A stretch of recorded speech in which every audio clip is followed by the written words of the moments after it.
সিরাজগঞ্জ জেলার গাজীপুর উপজেলার প্রত্যন্ত গ্রাম এই গ্রামটিকে সাজিয়ে রেখেছে। এখানকার মানুষের জীবন নির্ভর করে কৃষিকাজ আর নদীর মাছের উপর। তবে গ্রামের এক স্থানে পা ফেলতে আজও মানুষ ভয় পায়। দিনের আলো থাকতে সবাই নির্ভয়ে চলাফেরা করে, কিন্তু সন্ধ্যা নামলেই চারপাশ নিস্তব্ধ হয়ে যায়। আর রাত গভীর হলে ভেসে আসে এক অদ্ভুত কান্নার শব্দ। গ্রামের মাঝখানে দাঁড়িয়ে আছে এক বিশাল প্রাচীন বটগাছ। বটগাছটি যে কত পুরনো তা কেউই জানে না। কারো কারো মতে এটি 2 শতাব্দীরও বেশি পুরনো। তার বিশাল শাখা প্রশাখা আকাশ ছুঁতে যায়। শেকড় মাটির গভীরে প্রবেশ করে যেন ভূগর্ভের রহস্য খুঁজে বেড়ায়। দিনের বেলায় গাছটির নিচে মানুষজন বসে বিশ্রাম নেয়, ছোটরা খেলাধুলা করে, কিন্তু রাত হলে গাছটি যেন তার আসল রূপ ধারণ করে। গ্রামের মানুষ বলে রাতে গাছের নিচে গেলে আর ফিরে আসা যায় না। প্রথমে সবাই ভেবেছিল হয়তো এটি মানুষের কল্পনা, কিন্তু কয়েক বছর ধরে এমন ঘটনা ঘটতে থাকলো যা পুরো গ্রামের রাতের ঘুম কেড়ে নিল। রাতের নিস্তব্ধতা ভেঙে হঠাৎ কান্নার আওয়াজ শোনা যেত, কখনো ফুপিয়ে কাঁদার মতো, কখনো করুণ আর্তনাদের মতো। যারা সাহস করে এগিয়ে যেত তারা আর ফিরে আসতো না, কিংবা ফিরে এলেও তাদের চোখের দৃষ্টি শূন্য হয়ে যেত। একসময় গ্রামের ধনী ব্যক্তি হাজী সাহেব ঘোষণা দিলেন, এটা নিছকই অলৌকিক গল্প, অযথা ভয় পাওয়ার কিছুই নেই। গাছের শেকড় আশেপাশের ফসল নষ্ট করছে, এটা কেটে ফেলতে হবে। সকালবেলা 5 জন কাঠুরে এলো কুড়াল হাতে, কিন্তু প্রথম কোপ দিতে তারা চমকে উঠল। গাছের গা থেকে বেরিয়ে এলো গাঢ় লাল রঙের তরল, দেখতে একদম মানুষের রক্তের মতো। কাঠুরেরা আতঙ্কে পিছু হটে গেল, কিন্তু হাজী সাহেব হেসে বললেন, তোমরা এত ভয় পাচ্ছ কেন? এটা স্রেফ গাছের রস। তবে ঘটনাগুলো ধীরে ধীরে অস্বাভাবিক হতে লাগলো। কাঠুরেদের একজন রাতে প্রচন্ড জ্বরে আক্রান্ত হলো। পরের দিন আরেকজনের হাত কেটে গেল, যদিও সে খুব সাবধানে কাজ করছিল। তৃতীয় দিন তারা যা দেখলো তাতে তাদের শরীর ঠান্ডা হয়ে গেল।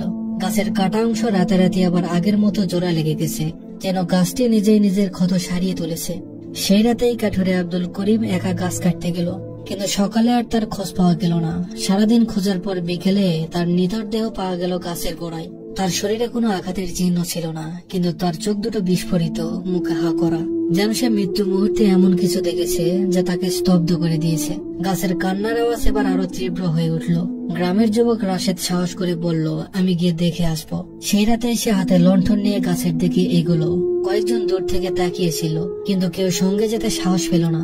রাশেদ গাছের নিচে গিয়ে চিৎকার করে বলল, কি আছিস, বের হ।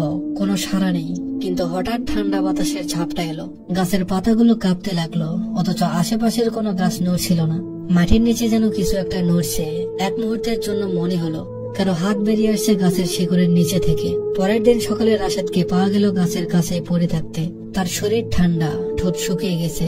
সে শুধু ফিসফিস করে বলল, ওরা আমাকে নিয়ে যেতে চায়। এরপর থেকে সে আর স্বাভাবিক হয়নি। 1 সপ্তাহ পর রাতে ঘুমের মধ্যেই সে মারা গেল। গ্রামের প্রবীণ ফকির সাহেব বললেন, এই গাছ শুধু গাছ নয়, এটি একটি ভয়ঙ্কর ইতিহাস বহন করে। বহু বছর আগে এখানে কিছু একটা ঘটেছিল, যার প্রতিধ্বনি আজও শোনা যায়। সেই রাতে কয়েকজন যুবক ও ফকির মিলে গাছের নিচে গেল। ফকির কিছু একটা খুঁজতে লাগলেন। হঠাৎ প্রবল বাতাস বইতে লাগলো।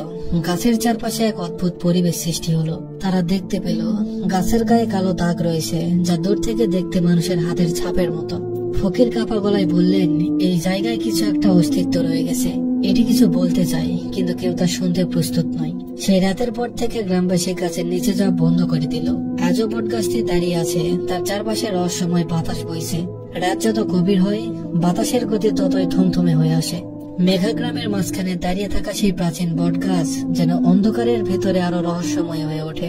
চারিদিকে নিস্তব্ধ, শুধু মাঝে মাঝে শিয়ালের কর্কশ ডাক আর ঝিঝি পোকার একঘেয়ে শব্দ শোনা যায়।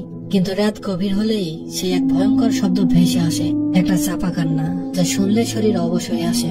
প্রথমে মনে হয় যেন কোনো শিশু ফুপিয়ে কাঁদছে। সেই কান্না করুণ, যেন কেউ হারিয়ে গেছে, সাহায্য চাইছে। কিন্তু সময় যত বাড়তে থাকে, সেই কান্নার আওয়াজ বদলে যেতে থাকে। ফিসফিসানি, গভীর শ্বাসের শব্দ, অদ্ভুত গোগানি, সব মিলিয়ে এমন এক পরিবেশ তৈরি হয় যা সহজে বর্ণনা করা সম্ভব নয়। অনেকেই কৌতূহলবশত গাছের কাছাকাছি গিয়ে সেই কান্নার উৎস খোঁজার চেষ্টা করেছে, কিন্তু তারা যা দেখেছে তার কাউকে বলতে পারেনি। একবার গ্রামের রুহুল নামের এক সাহসী যুবক শপথ করেছিল, আমি নিজে গিয়ে দেখব এটা আসলে কি। সে রাতে সে হাতে লণ্ঠন নিয়ে গাছের দিকে এগোলো। কয়েকজন দূর থেকে তাকিয়েছিল, কিন্তু কেউ সঙ্গে যেতে সাহস পেল না। গাছের নিচে পৌঁছে রুহুল কান পেতে শুনল শুধু বাতাসের শব্দ। কিছুক্ষণ অপেক্ষার পর সে জোরে বলে উঠল, কে আছিস, বের হ। কোনো সাড়া নেই, কিন্তু হঠাৎ গাছের ডালপালাগুলো কেঁপে উঠল। চারপাশের কোনো গাছপালা নড়ছিল না। কিন্তু সেই বট গাছের পাতা প্রচন্ড শব্দে দুলছিল। গাছের গোড়া থেকে যেন মাটি ফুরে কি যেন বের হয়ে আসছিল। লণ্ঠনের আলোয় রুহুল দেখতে পেল মাটির নিচ থেকে উঠে আসছিল কিছু শুকনো কালচে আঙুলের মতো শিকড়। সে দৌড়াতে গিয়েও থমকে গেল। তার পায়ের নিচের মাটি যেন শক্ত হয়ে গেছে, যেন কিছু একটা তাকে ধরে ফেলবে। তারপরের দিনে সকালে রুহুলকে পাওয়া গেল গাছের গোড়ায় পড়ে থাকতে।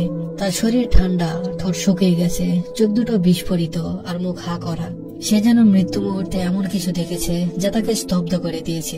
সেই রাত থেকেই কান্নার আওয়াজ আরো বেড়ে গেল। গ্রামের প্রবীণ ফকির বললেন, এই গাছ শুধু গাছ নয়, এটি একটা ইতিহাস বহন করে। আগেই বলেছিলাম, বহু বছর আগে এখানে কিছু এমন ঘটেছিল যার প্রতিধ্বনি আজও শোনা যায়। কিন্তু কি সেই ইতিহাস? এক বৃদ্ধা একদিন ফিসফিস করে বলছিলেন, অনেক বছর আগে এই জায়গায় এক পাষাণ্ড জমিদার বহু মানুষকে হত্যা করেছিল। তারা মুক্তি প্রার্থনা করেছিল, কিন্তু কেউ তাদেরকে সাহায্য করেনি। সে আর্তনাদ আজও বাতাসে ভেসে বেড়ায়। সত্যি কি তাই, নাকি এই গাছের শেকড়ের নিচে লুকিয়ে আছে আরো ভয়ঙ্কর কিছু? কেউ জানে না, কিন্তু সবাই জানে রাতের গভীরে কেউ যদি একবার গাছের ছায়ায় ঢোকে তাহলে সে আর আগের মতো থাকে না। আজও গাছটি দাঁড়িয়ে আছে, তার চারপাশে রহস্যময় বাতাস বইছে। রাতের অন্ধকারে কেউ কেউ বলে তারা গাছের নিচে অদৃশ্য কারো ছায়া দেখেছে। কেউ বলে তারা শুনেছে নিঃশ্বাসের শব্দ, আর কেউ কেউ বলে তারা অনুভব করেছে গাছের নিচে কেউ বসে তাদের দিকে তাকিয়ে আছে। কিন্তু সাহস করে এগিয়ে যাওয়ার মতো মানুষ আর কেউ নেই। কেউ আর জানতেও চায় না গাছটি কেন কাঁদে।